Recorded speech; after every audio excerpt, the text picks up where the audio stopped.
আটা, ময়দা, সুজি এগুলো ছাড়াই বানিয়ে নিতে পারবেন মালাই কেক।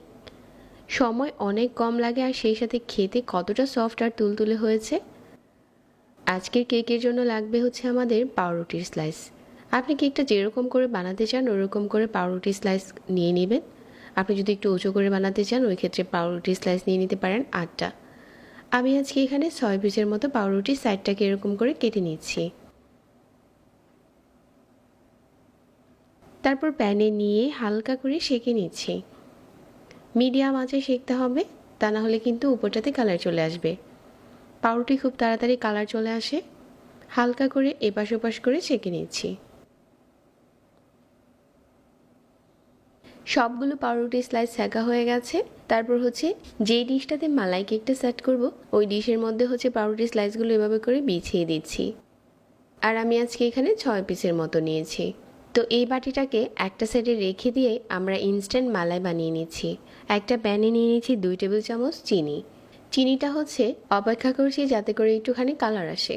যখন এরকম কালার এসেছে ওই পর্যায়ে হচ্ছে এখানে 2 কাপ দিয়ে দিচ্ছি তরল দুধ, সাথে 1/3 কাপ দিয়ে দিচ্ছি গুঁড়া দুধ। ভালো করে নেড়েচেড়ে মিশিয়ে নিচ্ছি যাতে গুঁড়া দুধটা পুরোপুরি মিশে যায়।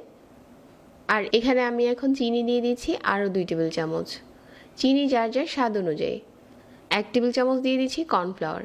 তাহলে এই মালাইয়ের মিশ্রণটা খুব তাড়াতাড়ি ঘন হয়ে যাবে। আর এই মালাইটা কিন্তু খুব বেশি ঘন হবে না, তাহলে কিন্তু পাউরুটিতে আবার মালাই প্রবেশ করবে না। মিডিয়াম আঁচে জাল করে নিচ্ছি। কিছুটা ঘন হয়েছে আর ঠিক এই পর্যায়ে হচ্ছে চুলা থেকে নামিয়ে নিচ্ছি। আর এই মিশ্রণটা গরম থাকা অবস্থাতেই পাউরুটির উপরে ঢেলে নিচ্ছি। আর এটা খুব ভালো করে মালাইটাকে টেনে নেবে। উপরে পছন্দ মতো বাদাম কিশমিশ ছড়িয়ে দিচ্ছি। এই বাদাম কিশমিশ যত বেশি দিবেন এটা খেতে তত ভালো লাগবে।